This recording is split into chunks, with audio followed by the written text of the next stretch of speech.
Let's go Mets. Let's go Mets. Let's go Mets.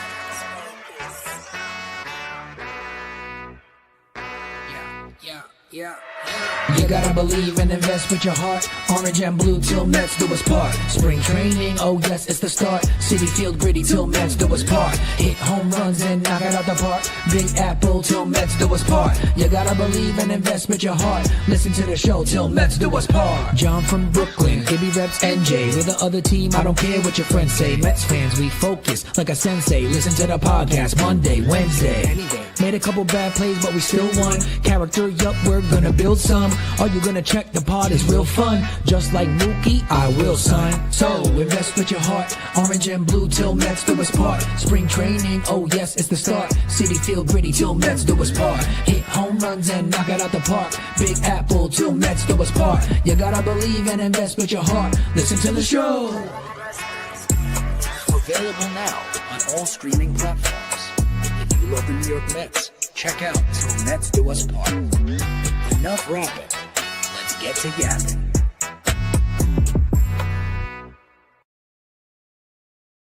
What is up, Mets fans? Matt Ibanez here, a.k.a. Ibby, Till Mets Do Us Part, checking in with you live on a Wednesday, as per usual, 5:30 p.m. Eastern Standard, or thereabouts. It's 5:35 right now. I apologize for the 5-minute delay. It's a little bit tough when you're running things solo, but we got things all checked out and proper to give you guys a great show today. We will be running probably about an hour today, since we do have a 6:45 start, but I will make sure to keep things nice and tight, because I think that today's episode is desperately needed for a lot of people, since we are looking to vent in some areas, whether it be for the positive, for the negative, whatever it may be. We're here for you, or I should say, I'm here for you. As you can see, like I said, Matt Ibanez here with you. John Sapanauer, my co-host, is not with us today, and we're a little bit unsure when John's coming back. He needed a little bit of a break. He has some things going on personally, and I, me and him spoke about it, and we thought it was best for him to just take a little bit of a breather. So if you don't see him,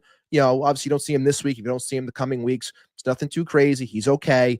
He just had to, he's working through some stuff at the moment, and he thought it'd be best to put all of his focus into that, which I completely understand. I told him we will keep this seat warm for him, and when he is ready to come back, we will welcome him with open arms. But until that happens, I'll be rocking with you as consistently as I can. If things change, which they have over the last couple of weeks, since things in my life have been a little bit hectic as well, I will be sure to let you guys know as quickly as possible, so you can adjust your schedules to find out exactly when Till Mets Do Us Part will be going live. But we are live on YouTube. We are live next. We got 45 people here so far, and I'm sure the number's going to keep on climbing as we head towards first pitch at 6:45 over at Fenway, as we're looking to avoid the sweep against the Boston Red Sox at Fenway.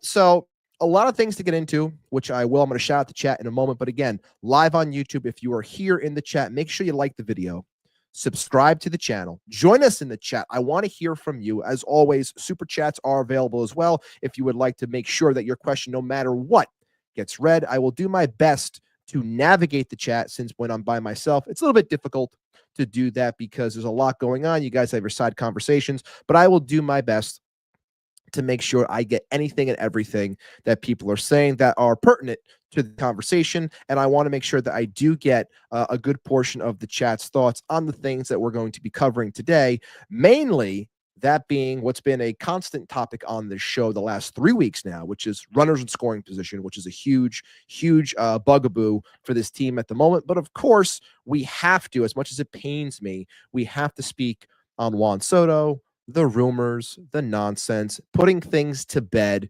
And honestly, I just need to get on my soapbox and get some things off of my chest, because there's a lot of nonsense out there. And I think Mets fans need to finally wake up and realize what is real and what is not. You can listen to us on all these streaming platforms as well: Apple, Spotify, Google, wherever you listen to your podcast. We're on all of them. Thursday mornings, it'll be posted. But like I said, YouTube, you hear me right now. We're live. Like the video, sub the channel. On the road still to 1,300 subs. And soon enough, episode 200 is right around the corner. This is episode 196. Giveaways, wheel spins, a lot of cool stuff coming up as the summer approaches, as you all rock with us. And we're nothing without you, so I appreciate you. That being said, let's go to the chat real quick as we're about 5 minutes in already. I want to give a quick shout out to the people that have joined me so far. I see some familiar names. I see Hebrew Hammer. I know he might not be here at the moment, but hopefully we hear from him soon because I know he's got a lot to get off of his chest when it comes to this lineup, which I do as well, especially after seeing today's. I do have some question marks surrounding that. We got Stanley Babbage in the building. We got Clink in the building. Darren Rivera, Brad. Let's see who else. Patty in NYC, PB. Good to see you, PB, as always. Carlos Ramos is going to be my man Armand, the unofficial producer of the show. Armand in the building. Good to see you, brother. Odd. Wu-Tang in the building. Love to see it. D. Let's see who else. I did see a new commenter. The name is escaping me right now, saying, let's go Knicks. I know a big night for Knicks fans as well. Game 1, Eastern Conference Finals, looking to see if they can break what has been a 25-year drought from going to a championship. We'll see if the Knicks can handle it. I do think Knicks in 5. That's my prediction, but we shall see what happens when it comes to that. Shout out to all the Knicks fans as well that are listening along with us and trying to enjoy what they're doing while the Mets are a little bit, struggling at the moment, if you will. But all that being said, shout out to all of you. Good to see all of you, as always. Love Wednesdays. Love chatting with you. There's a lot going on with our team, and I'm going to finally bring up the ticker on the bottom so we can see exactly what's going on. We got Juan Soto drama. We got the Mets versus the media, the upcoming schedule, and of course, runners in scoring position continues to be a struggle for this team. Look, I want to talk about Juan Soto. And I do have a poll going on the YouTube side. If you haven't voted yet, make sure that you do. The question's a simple one. Do you have any concerns over the Juan Soto rumors? You have 3 choices. That being, yes, it's clear there's an issue. No, it's all nonsense. And finally, could you just smile, Juan? Right now, we got about 15 votes in. 15 just came about. 15 votes in. Leading at the moment is no, it's all nonsense. Followed by, could you just smile, Juan? And then bringing up the rear is yes, it's clear there's an issue. If the person who voted for yes, it's clear there's an issue, I would love to hear from you in the chat. And if you haven't already, make sure you sub the channel so I can hear from you inside of the chat. And those that are watching along with us, which are 68 of you at the moment, make sure you let your voice be heard, be it in the chat or through that poll. Now, I have a lot to say about Juan Soto, and it's frustrating because, look, I, like all of you, thought that the Yankee series, the Subway series, the return to the Bronx, all that nonsense, I thought it would be different.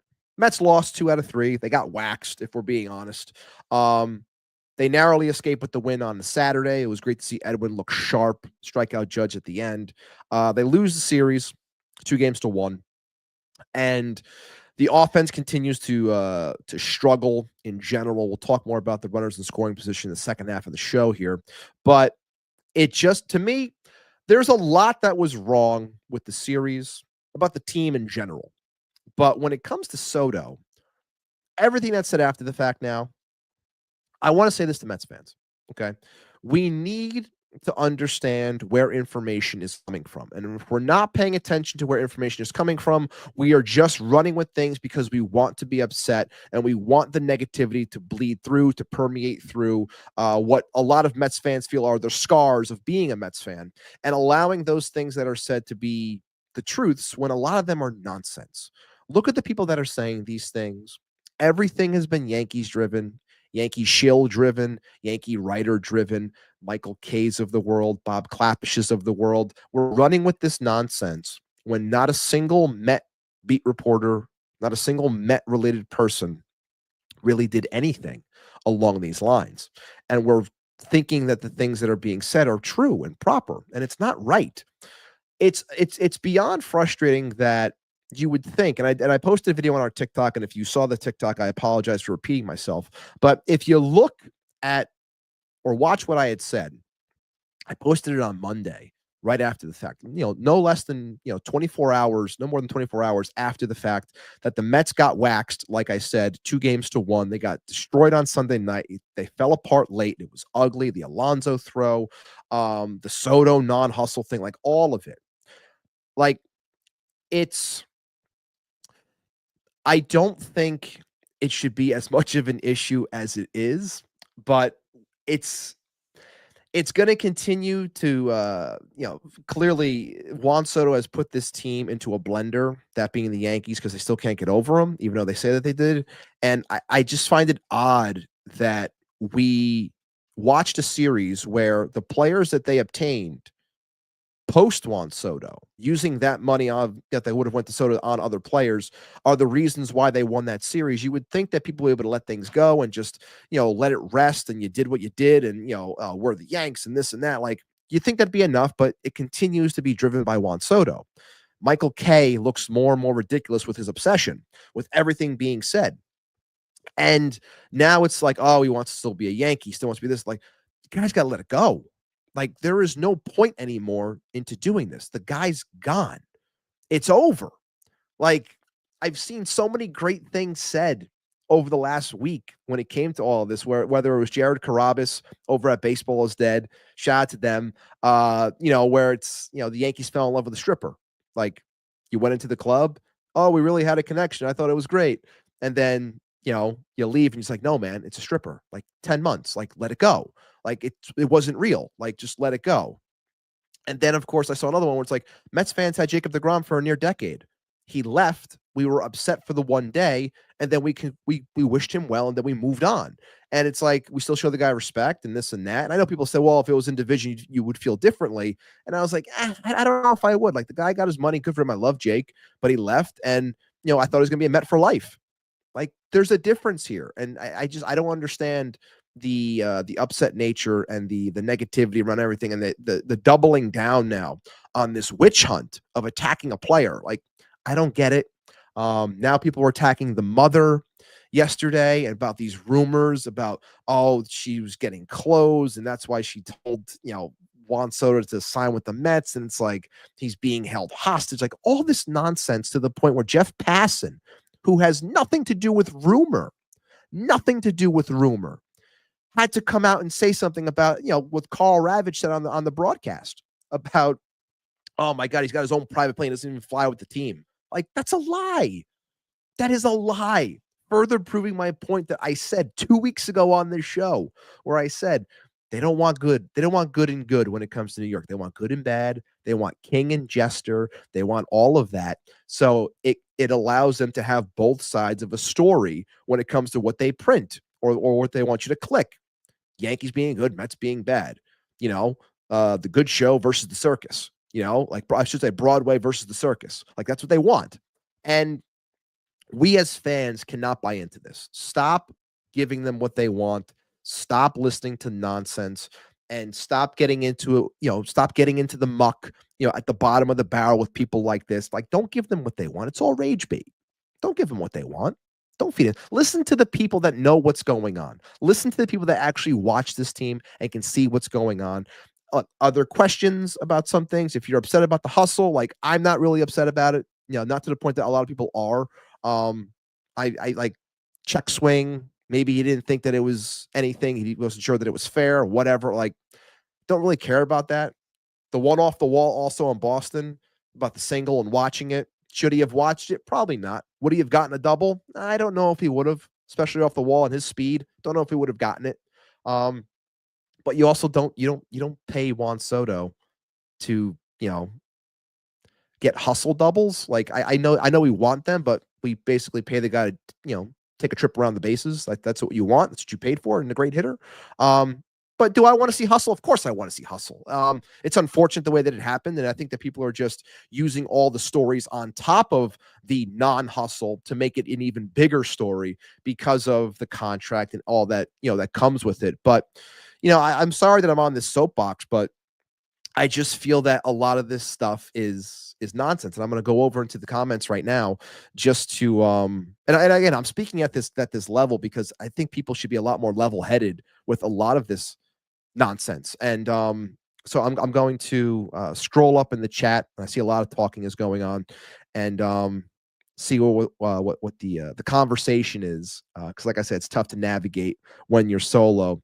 But let's see what we got going on here. There's a lot of talk about the batting, about the lineup. Let's see where. So we got Paulie coming in saying K is like a weird obsessed ex. It's true. Won't let things go. It's very odd. It's just weird. Odd coming in with going, bro. Cano was a whole homegrown Yankee, and he left for the bread. They never did this to him. Get out of here. Like, it's true. It's true. Now, granted, the money's different, but still. Maybe, and people will say, "Oh, it's because it was Seattle. It wasn't. He didn't go to the Mets in his prime." Like they'll use that as an excuse or what have you. But Clink saying here, never thought of it of falling in love with a stripper since. That's gold. It'd be gold. I love a good Banya Seinfeld reference. Good stuff there, Clink. But yeah, shout out to Jared Carrabis because I heard that. I was like, that was perfect. That was a perfect comp of falling in love with the stripper because that's essentially what it was. And that's what a lot of teams wouldn't fall for because they knew that Juan Soto was always going to go to free agency and he was always going to go to a top bidder. He's going to get the top dollar and all that stuff was always going to come to a head. Like, Yankee fans shouldn't be angry at Juan Soto, if we're being honest. Yankee fans should be applauding Juan Soto for getting them to a World Series, and Yankee fans should be angry that Hal Steinbrenner let him leave. That's what people should be angry about. Shout out to the Rhino, Andrew Acevedo, over at Mets Weekly. Good to see you, brother. See what else we got over here. A lot of good comments coming over here. Let's see. Patty talking about some of the stuff that I had mentioned before. I don't think those plays would have won the game. It's true. They wouldn't have. Even if, like, all right, if we want to be serious here, let's be honest. If Juan Soto, whether it was the Yankee series on that Sunday night or if it was the Red Sox game, if he's on second in Boston or if he's on first, by the time he got into in scoring position, we all know that the Mets wouldn't have scored. So it doesn't even matter at this point. And I have some numbers that I'll bring up in a moment when it comes to runners in scoring position, but just nonsense. Carlos coming here saying, so who am I supposed to listen to? Carlos Mendoza. He's the first one that looks like a headless chicken without a clue. Look, we'll talk about Mendoza and some stuff in a moment when it comes to the lineup. Darren coming here saying it's because Soto chose the Mets over the Yankees. So-called little brother got over on Big Brother, who is always watching. It's true. Big Brother is always watching, clearly in this sense. And look, I said this in my video on Monday too. Yankee fans don't know how to react. They got put into a blender because they've been raised. Yankee fans of today have been raised by Yankee fans who only know success. They only know success. They only know dynasty. They only know what the Yankees were. They only know when the Yankees were number one when it came to money, and they were able to boss people around in that sense. And when they don't have that anymore, they feel as though that they don't they can't comprehend it. They still think that they're him, and they're not, because clearly the Mets have the money that are willing to throw around, which they did with Soto. They're not the Dodgers. Like, there are other people that are willing to play ball in certain situations more so than the Yanks, and it's the truth. And I don't really like talk about the Yankees because this is a Yankee show, but it's topical because of the series that just happened. But I just think that a lot of Yankee fans, need a wake up call when it comes to some of this stuff, because I think they're really lost on a majority of it. Let's see. Looking through. Odd saying Big Brother acting like a big hoe. It's true. It is true. I can't deny that one. Yankee dynasty ended in the desert in 2001. Not wrong. Not wrong on that one. Finally getting caught up on the comments. Appreciate you guys. But yeah, it comes back to the whole thing. Another point that I think a lot of people are not understanding. I posted a meme about this. That being the three Spider-Men pointing at each other. And I had it where it was Carlos Beltran as one of the Spider-Men, the original Spider-Man, Tobey Maguire, Andrew Garfield Spider-Man, the second, that being Lindor, and Tom Holland Spider-Man, that being the third, and Juan Soto, all pointing at each other. And I said, I wish people would actually pay attention. And, it's year one.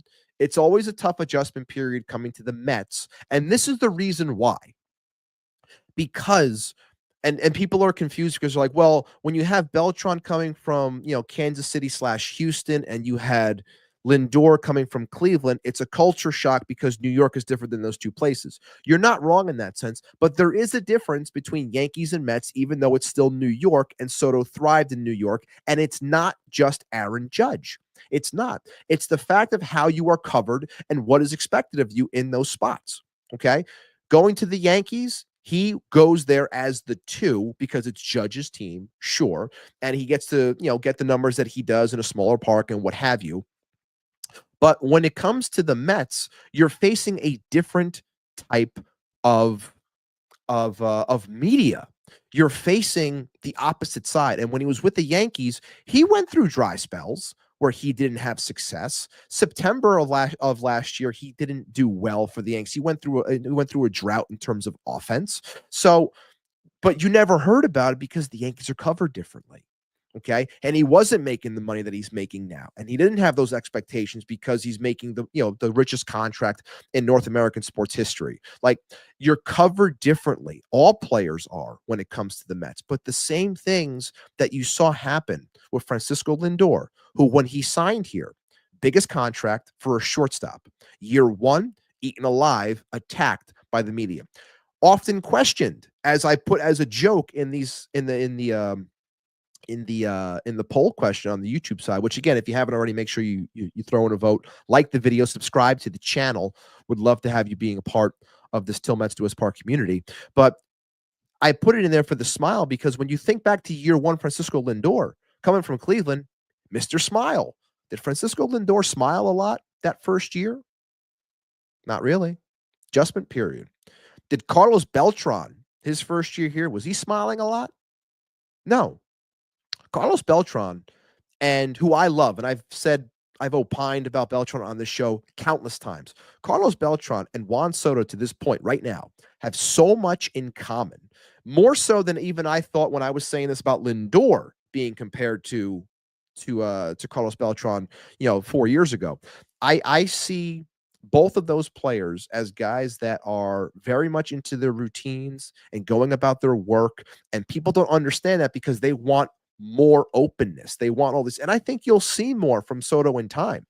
But it was very difficult for Beltran that first year, who's, I would say a little bit more introverted as opposed to other players, more to himself, which is fine because he was a fantastic ball player and a Hall of Famer, and he should be wearing a Mets hat, and 15 should be retired. But again, I digress on that topic. But when it comes to him and Soto, the similarities, even though we are so short into this tenure so far, but year 1, as a comparison to this point at least, very, very, very similar. Hoping and wanting to get more production. Now, look, in the end, because Soto already has 8 home runs, I think he's going to surpass the numbers that Beltran had in year 1 in comparison to what you thought you were going to get. But again, using the time 2005 as the canvas here, new Mets, him and Pedro ushering in a new era. Juan Soto coming to the Mets 2025, now 20 years later, ushering in a new era for the New York Mets. Okay. At the time, Beltran, one of the biggest contracts, if not the biggest contracts for a center fielder or a player at that time, at $127 million, I think it was, whatever it may have been, for 7 years, which in hindsight is crazy when you think about it now. But a lot of similarities here. And the media wants to bury these players. Nobody picks them up. They bury them. I guess it comes with the territory, but me and John have spoken on this show plenty of times about how it's so stupid to bury players as opposed to pick players up. Shout out to Pedro Martinez, who is actually treating Juan like a human being with the things that he has said. And we've often said on the show how there is a human element behind all of this. And a lot of people just don't understand baseball or the pressure that it can bring. And look, I do think that there is an adjustment period coming to the Mets. You're not used to seeing this side of the media. You're not used to being criticized as often as you are because you get a lot more criticism on the Mets side than you do the Yankee side, which, again, bringing it back to Soto, I think plays a huge part in all of this. Okay. So I'm going to scroll up again so I can check out some comments here because I don't want to keep on, rambling on and not giving people, proper saying this because, again, it's not just me. I want to hear from everyone. But again, shout out to the 120 that are here with me right now across YouTube and X. If you haven't already, make sure you like the video, subscribe to the channel. I can see at the moment we have 27 votes on the Juan Soto rumors question, where 48% believe it's all nonsense, 32% believe, 32% are saying, could you just smile, Juan? And 21% saying, yes, it's clear there is an issue. 11 likes on the YouTube side. I see that we have 25 here on YouTube. So if you haven't already, please make sure that you like. It really helps with the algorithm and growing the show as a whole. Now, let's take a look at some of the things that are being said. I want to catch up on some of the chat. Let's see. I want to make sure I catch up. Batty here saying 100% Ibby, and I saw a little kid Yankee fan being raised by, yeah, to be as nasty as fans. Yeah, back to that conversation. Yeah, it's true. It's true. Odd saying that the meme was perfect about the three Spider-Men pointing at each other being Beltran, Lindor, and Soto. It's incredible how we just don't realize, or maybe it's just the Met fan of today, the social media fan that doesn't remember these things. Like, it's crazy to say that some people weren't even a Met fan 5 years ago, and they're just coming into stuff and not understanding, let alone 20 plus years ago now with Beltran, or even further back when it came to Piazza, when he first got here too, and had a rough go to start. Let's see what else. Odd saying all the crash outs are just not seeing the vision. It'd be, look, and I think it's a big part of it, Odd. I really feel that a majority of people just don't have the patience. They don't realize that baseball is a slow sport, not only in watching a game itself, but just a slow sport in general. Like, example, we want things right away, but we don't get those right. Like, a guy gets drafted, as an example, in Major League Baseball. You might not see that guy for 4 years. But when you draft someone in football, you see them on Sundays making plays. Like, we're not, like, there's time, there's adjustments when it comes to this game. Just this is beyond wants. This is just saying there's adjustments within the game, and people don't want to look ahead. They don't want vision. They always want to use the excuse of, oh, I've been waiting forever. Let's go. And I get that to an extent, but again, it's time. It's time. Zero coming in saying that Soto is the man in Queens. Never would have been that in the Boogie, which is true. It would always be Judge. I think that's the reason why he also wanted to come to the Mets. I think he wants to be the man. I think it's just an adjustment period. Okay, it's a little bit different. Odd saying no, he didn't. He was the best ever because pinstripes. Yeah, it's always pinstripes. Yeah, it's always about the pinstripes. Stevie Mack asked the question, didn't Soto take a bit to get going in San Diego too? He did. And I'll never forget, like, I don't have the numbers in front of me at the moment, but I believe a lot of people at the time were like, man, Juan Soto is just not having that great of a year in San Diego, is he? And partially, I think it's because, at the time, the Padres weren't the electric show that they are now with the home crowd and stuff like that, and West Coast and East Coast bias and all this stuff. And you're looking at it, you're like, oh, Juan Soto's not being Juan Soto. I'm pretty sure he still ended up hitting like 30 homers, and he still batted like 275 or whatever. Just not what they think is the norm for that player, but he still had a solid season for them. But yeah, it did take an adjustment period for him there as well. Okay. Carlos saying it's not the same. We never had to question Beltran's or Lindor's efforts. I know there's always transition, but Soto looks uncomfortable at the plate, yet constant smiling. Constant smiling is a defense mechanism. I don't think, again, I don't think it's, I can't take one instance that people want to jump down the throat of them for. I can't. I really think that, like I said before, do we want to see hustle? Of course you do. You want to see guys that care and things like that, but I'm not going to hang the guy out to dry over one thing. I can't do it. I can't do it. And everyone's, if people want to be angry about the hustling thing, because that's the way they view it, that's fine. I like players that hustle too, but I also understand why Juan Soto's here, and he's here to trot around the bases. Like, that's why he's here. Probably thinking about, like, I'm here to help the team. I'm not going to you know,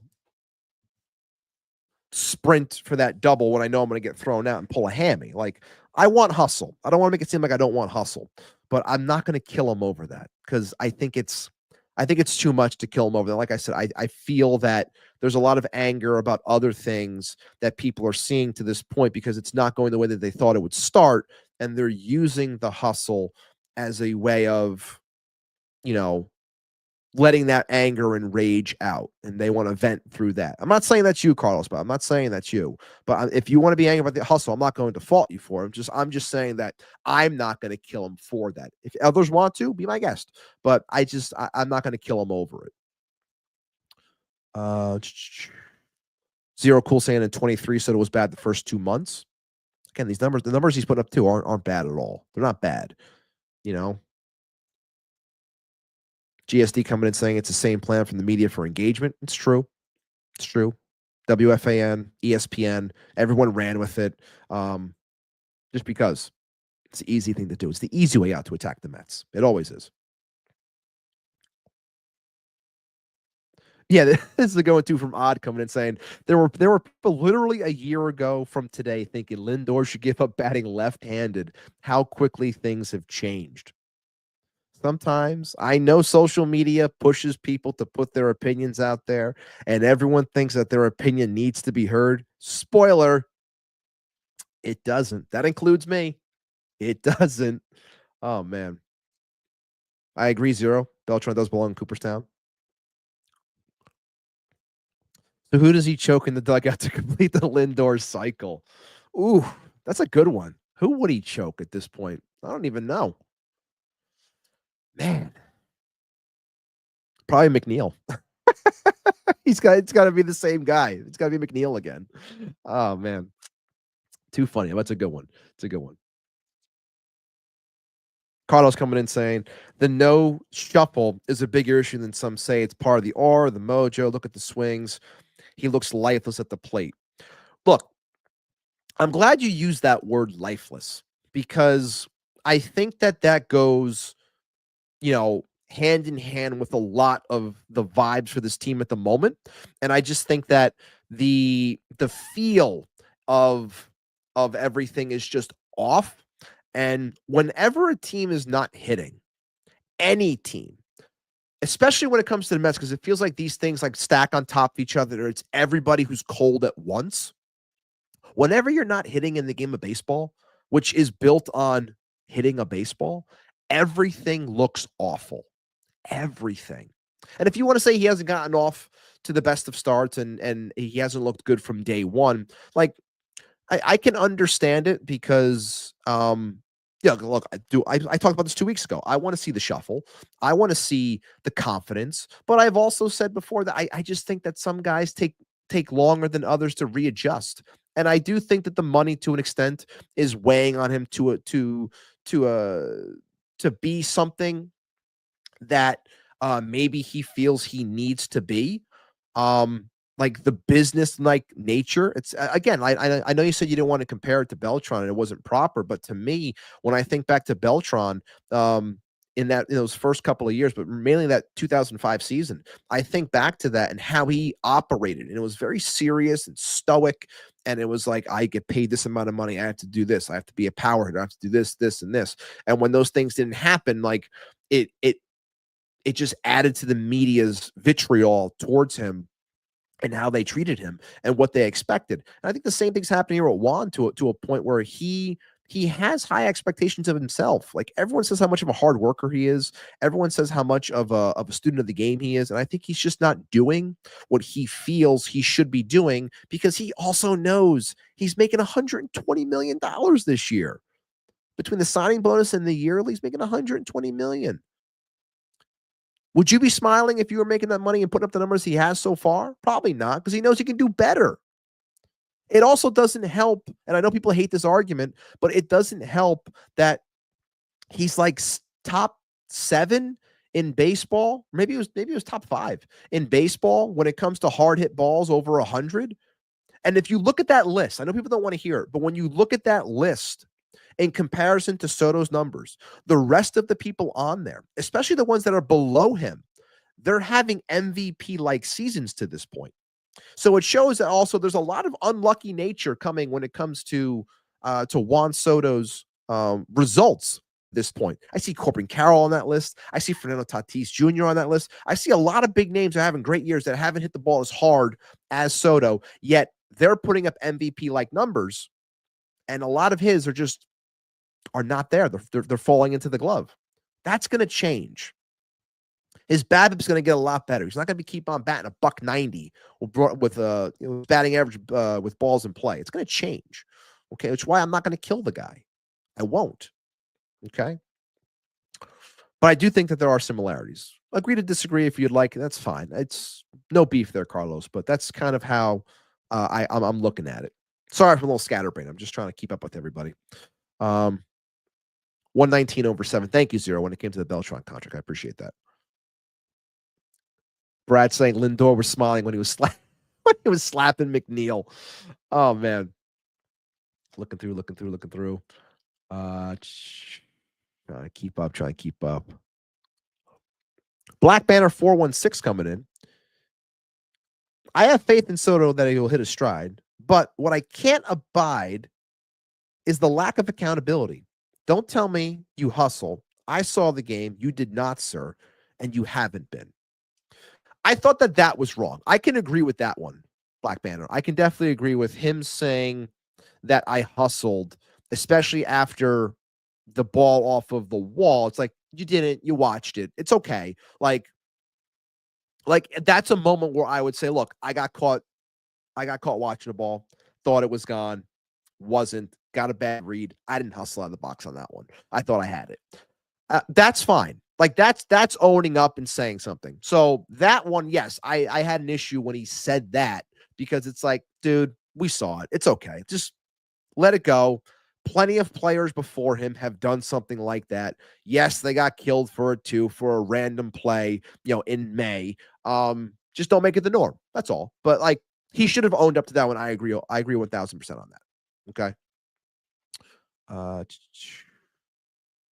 Let's see what else.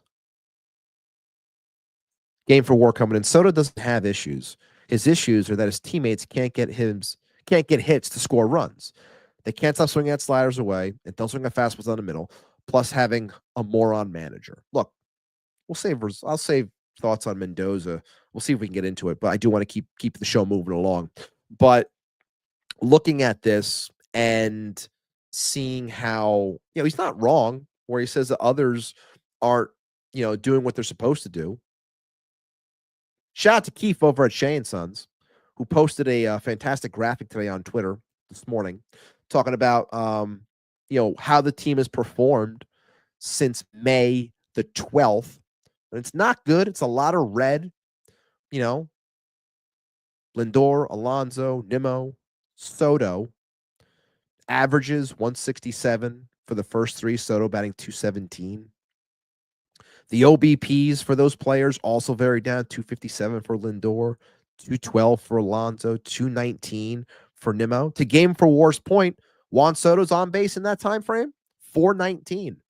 Guy still gets on base. He still creates opportunity, but he's got to get hit in as well. Now, do we want him to be the one who drives the train at some point? Of course we do. And that's going to happen. I'm not worried about that. It's going to happen.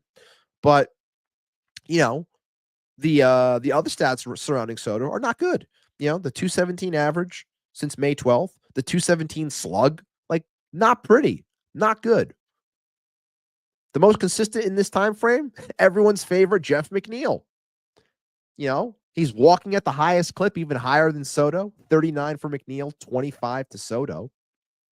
He's batting 286. He's got a 565 OBP, a 357 slug, which is the highest next to everyone's favorite, Tyrone Taylor. There's a lot going on with the offense. There is. Needs to be adjusted. Has to be. Let's take a look at what else is going on.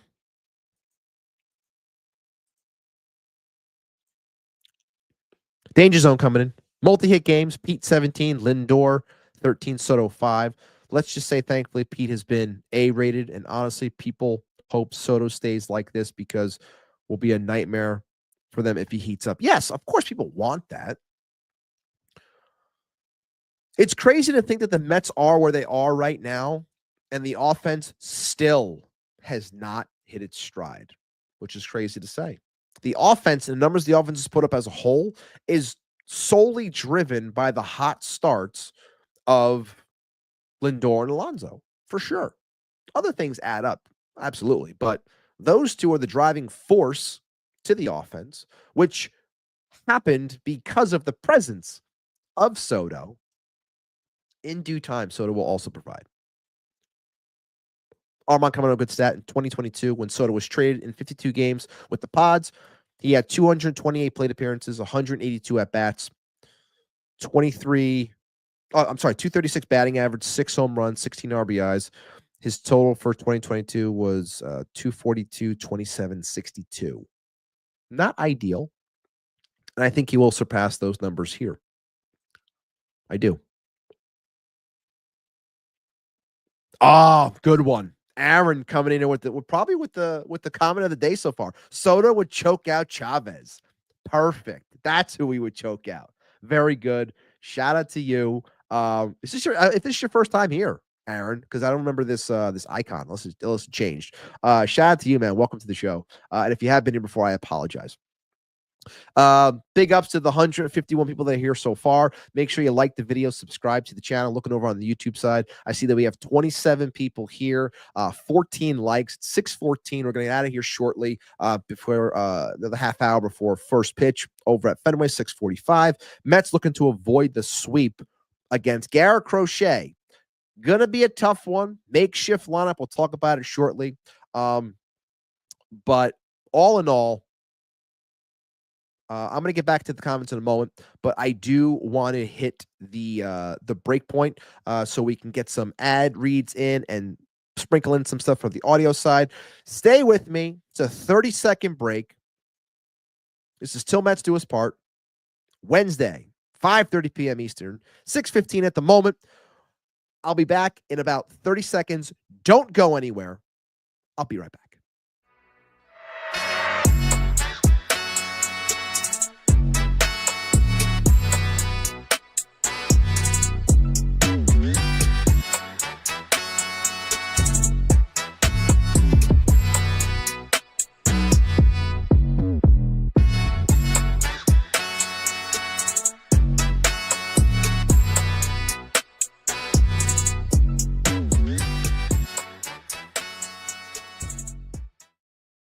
Yo, and just like that, we are back. Matt Ibanez here, a.k.a. Ibby. Til Mets Do Us Part, checking in with you live on a Wednesday, 6:15.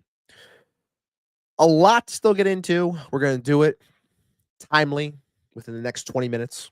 Close things out for a quick short show as I am solo. This week, as I've said before, I will be solo moving forward until John Sapanaro, my co-host, is proper and gets things right for himself, and he'll be back here hopefully within a couple of episodes. We will see. We'll play it by ear, but no matter what, I will keep doing my best to be here with you on a consistent basis every Wednesday at 5:30 or thereabouts to talk about our New York Mets. Live on YouTube, live on X. We'll be on all the audio platforms, Apple, Spotify, any fly-by-night streaming or listening service that you use, whatever it may be. We're on all of them. Check us out. Leave a rating. Those of you that listen to us on Apple, leave a rating, not just a star. Let us know how you feel about the show. We love reading them. Some of them are hilarious because they make fun of us, but whatever it may be. If you haven't before, make sure you give us 5 stars on the Apple side and leave a review, leave some comments. Let us know what's up. If you're a first-time listener, whatever it may be, we want to hear from you. If you're on the Spotify side, make sure you're leaving 5 stars as well. I love checking in on those things to see some new listeners or whatever it may be, but make sure you let us know what you think of the show. It's time for an ad read because that's what we do on this show. It's time for an ad read. And everyone loves when I do one of these because it's time to put somebody in there. But we're going to give a big shout out to Independent Safes. IndependenceSafes.com is protecting homes and businesses with secure residential and commercial safes. Fireproof peace of mind in every corner. Visit IndependenceSafes.com today for security that stands strong. And this week, I think it's proper for us to open up a big safe. We're going to spend this weekend. We're going to put all the media, the New York media that wants to attack the way that they attack because they smell blood in the water, a bunch of sharks, a bunch of wild dogs. We're going to take the likes of Michael Kay. We're going to take the likes of Buster Olney. We're going to take the likes of Mike Puma, even for the stuff he was saying, for the people that went on foul territory talking about all the nonsense. We're going to put him in an independent safe. We're going to lock it, and we are going to throw that into a cannon, and then we're going to launch that deep into the Atlantic. That's what we're going to do. Wherever you are, here, the Atlantic, John, the Pacific, whatever it may be, we're launching it as far as we can and letting it sink to the bottom because that's where it belongs. IndependentSafes.com. $99, free shipping. Tell them Til Mets sent you. They'll hook you up. Let's go back into the comments. People still talking with each other, letting everyone know what's going on. Will White. Good to see you, Will. Checking in, saying this poll shows we support Soto, yet the media has Met fans ready to turn on Soto. It's 100% true, Will. They want you to hate the guy, which is wild to me. We want to burn players as if it's a rite of passage. It's like, you can't do things in here. This is New York. You can't handle it. This is how we do things. Kiss my ass. Give me a break, man. God, it's ridiculous. It really is. Baseball writers in general, the media, you know what they do?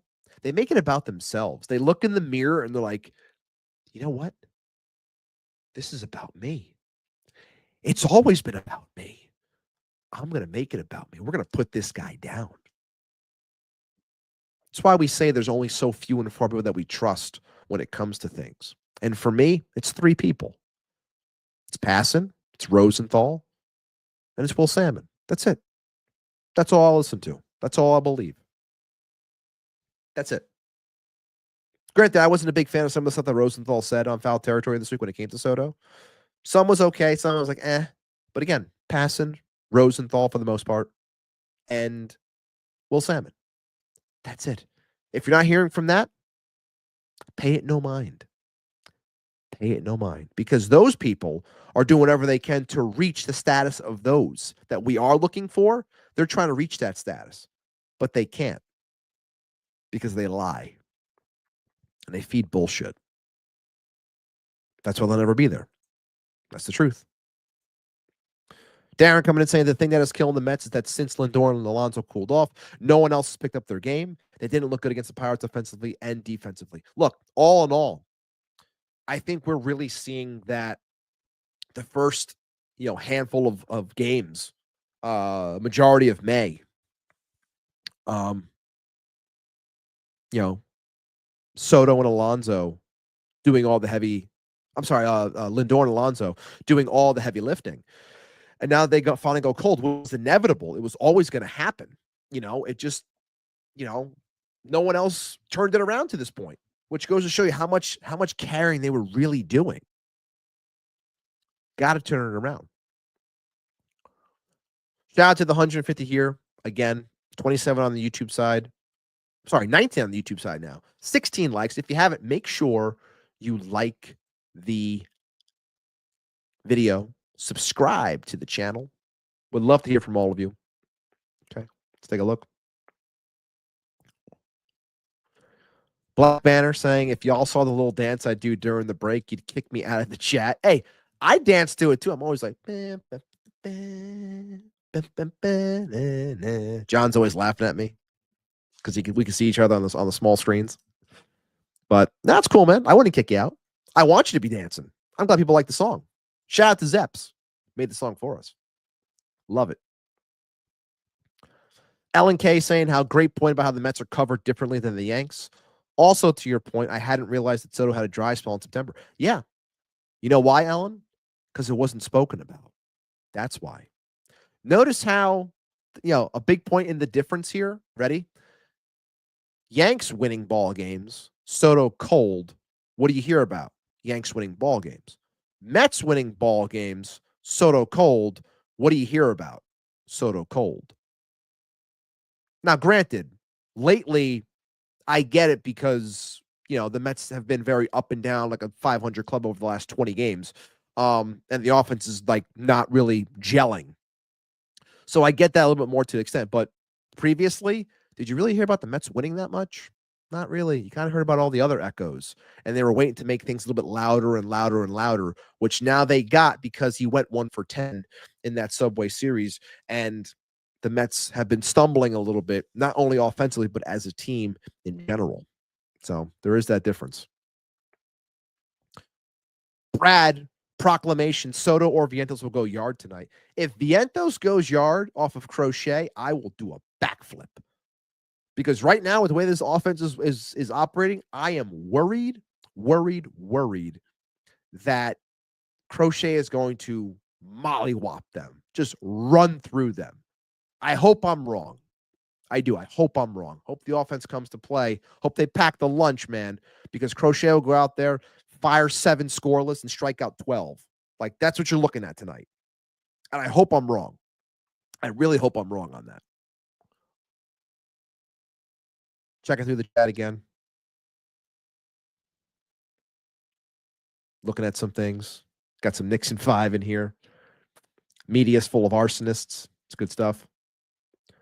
I got Will laughing. It's always a win. Good stuff. Good stuff. Oh, Stevie Mack let us know that Gene Segura just retired.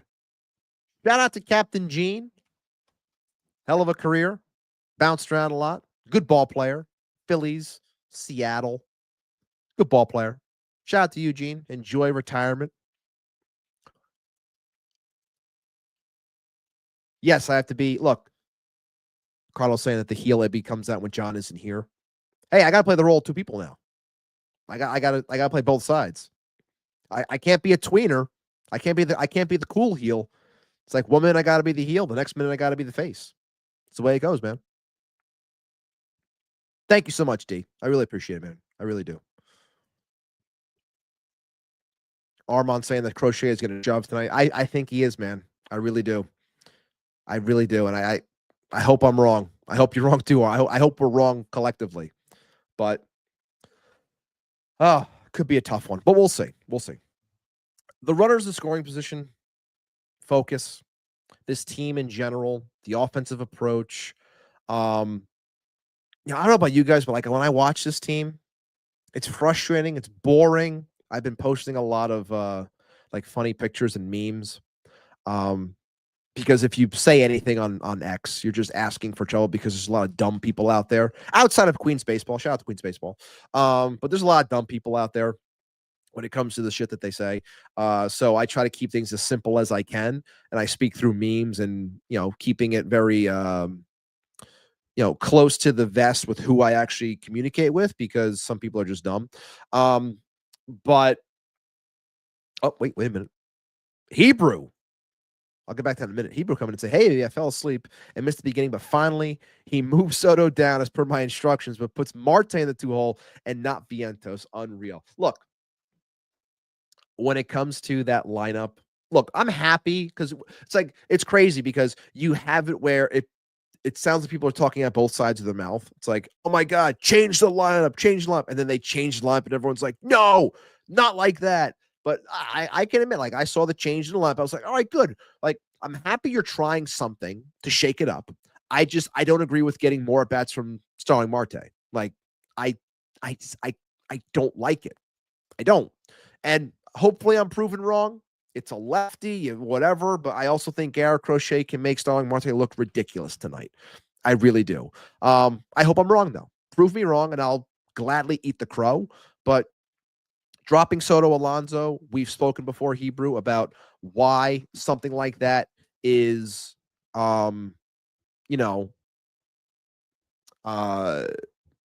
dependent on what happens with the top 3.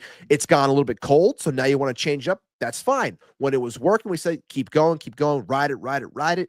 And now that it's starting to go a little bit cold, you want to switch it up? Be my guest. Do I like Marte in that spot? Not really. Tonight's lineup is a little bit makeshift to an extent, but it's trying. It's trying to do something within the realm of what you think can work. Maybe they're not ready because, look, let's be honest. Vientos hasn't done that great of a job so far to this point, striking out a lot. I know he's up there in terms of whiff percentage when it comes to fastballs down the middle. He's whiffing at like a 20% rate, which, again, not the great. I know Pete's high on that list too. Not the greatest, but I think there's a lot of guesswork going on right now when it comes to Mark because I think he's fearing the breaking pitch and he's a little bit late on the fastball. And that's why things are getting by him. And I think, you would think him facing someone like Chapman would play into Vientos' strengths, but Chapman has that dirty slider that could be creeping in the back of his mind. He's just pumping 101 mile an hour fastballs right by him.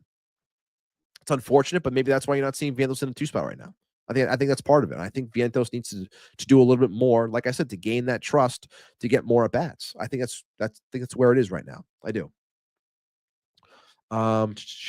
Take a look.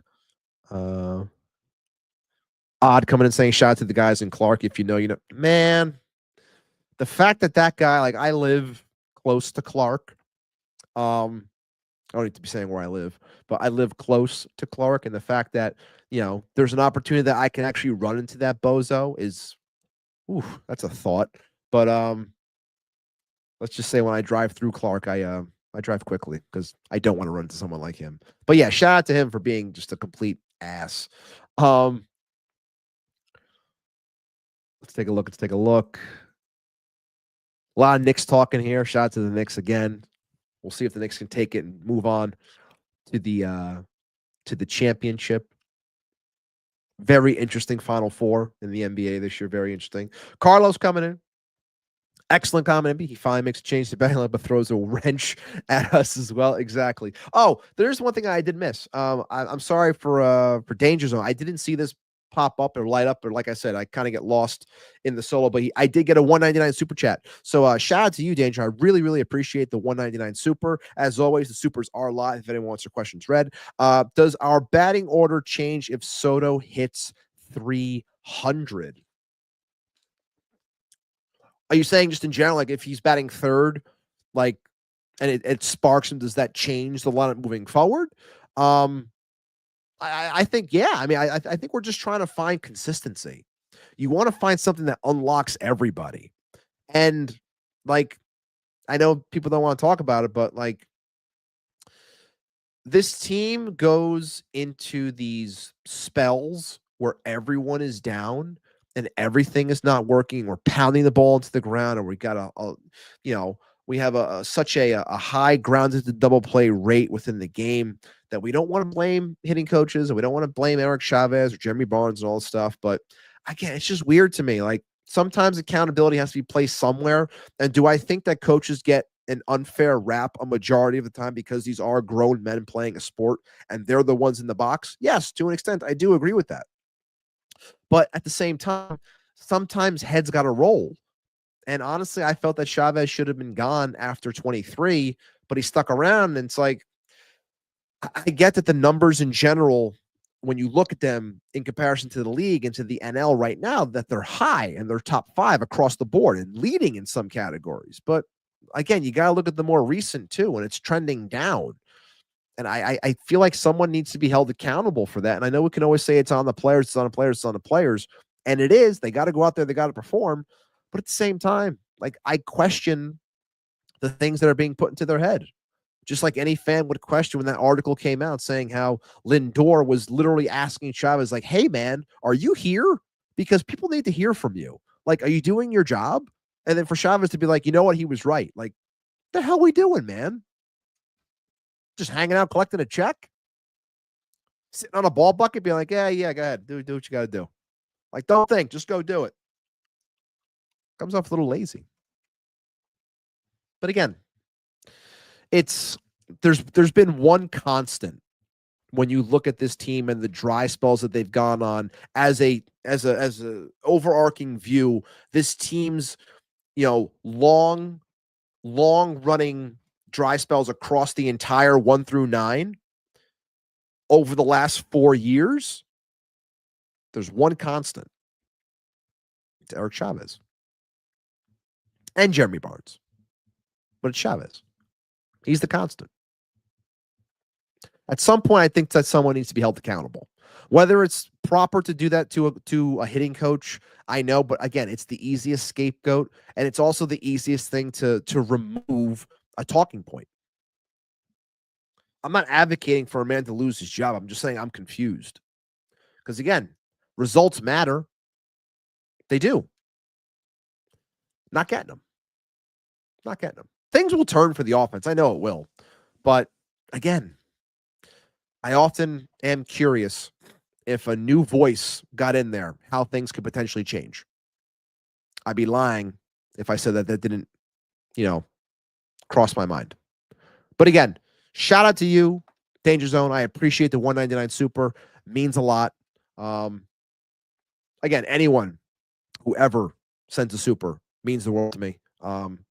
Love all you guys. This has been a fantastic show to this point. We're an hour in, 6:34. Game starts in 10 minutes. Going to be wrapping up shortly. I want to just get through the chat real quick and follow up with anything that I might have missed.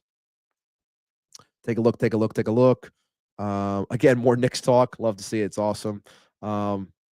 Hebrew going back to Vientos saying that's why I want him ahead of Soto. He will get better pitches to hit, like I've been saying. But no, I can't even get my request filled. Look, I think eventually you will see it, Hebrew. I do. I think you will see it. And I hope you get it just for your sanity, man. I really do.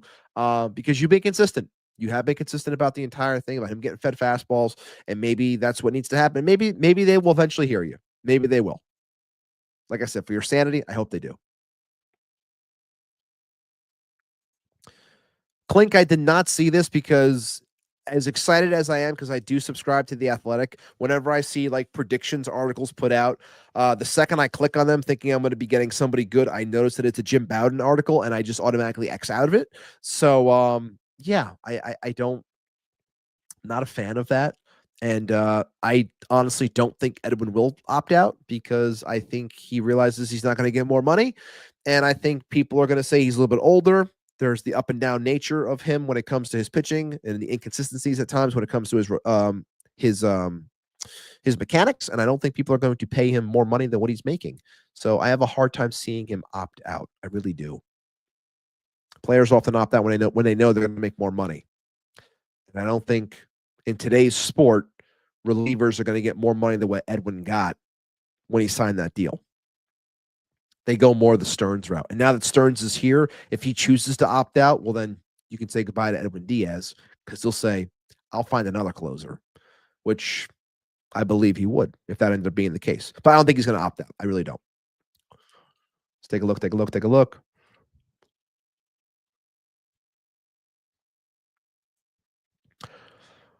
Was Francisco Lindor hitting when he was moved into the leadoff spot last year? It's a good one. It's a very good point. He was not. But I think that also came back to the fact that he was his numbers from the leadoff spot in general were fantastic. And I thought that could spark him.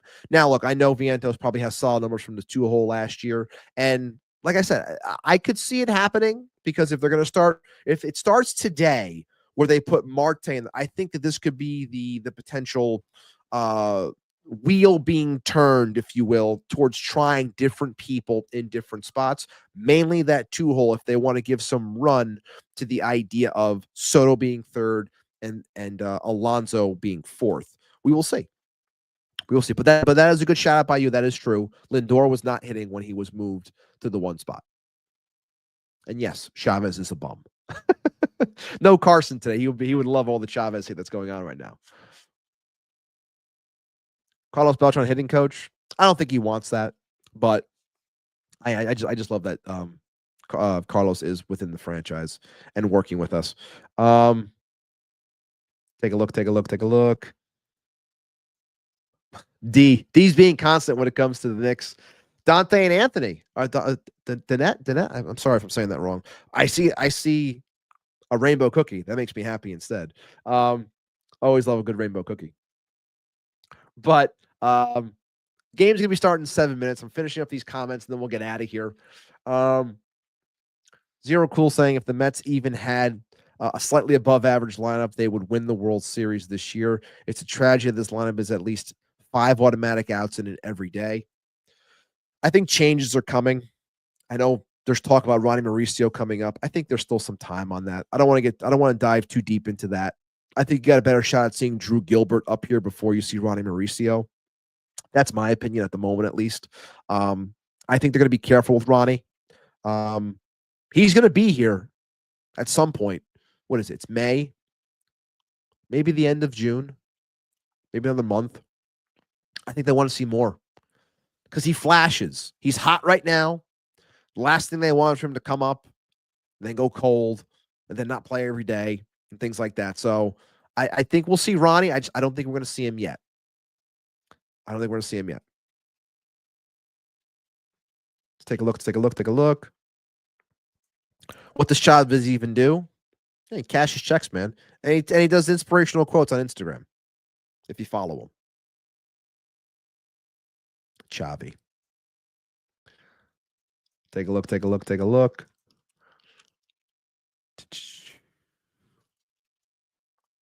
Disagree with what, Armand? Not a fan of the Italian of the rainbow cookie? I wasn't sure what we were talking about here. I wasn't sure. Caught up on the comments. Oh, talk about Mauricio. Okay, my bad. I thought you were bad mouthing the rainbow cookie. If Beatty goes back to not hitting, there's a better chance of Ronnie coming up and playing third than Gilbert to play the. Oh, so you're saying that you would see. Gotcha. That you would see Ronnie before Drew Gilbert. We'll see. I definitely think that both will be up here at some point because I do think that the rubber's going to meet the road when it comes to Marte. Careful, you might see a phantom eye. Don't say that too loud for Billy Epler and the powers that be, but maybe a phantom IL for Marte at some point. To bring up someone like a Drew Gilbert to get him some run. But look, I would say center field, but right now Tyrone Taylor's doing his work, man. Tyrone Taylor's the only guy that's putting the ball in play. He's got like a 900 OPS over like the last week and a half or whatever it is. So shout out to him. He's doing a great job. I'm not trying to take that man's job away because he deserves every start that he's getting at the moment. But either way, Drew Gilbert, Ronnie Mauricio, 2 names that I think are on the cusp of being up here in Queens and helping this team potentially shake up the lineup and win ball games. Okay. Newsflash, every team does the Phantom IL. That is true. Okay. But again, witch hunt against the Mets. Shocker. I should say Steve Cohen. Shocker. Anyway, this has been a great show, guys. I appreciate all of you. I know it's an abbreviated one. We got a 6:45 start. It's going on in 4 minutes. I'm glad and happy that you guys spent your time with me for this pregame.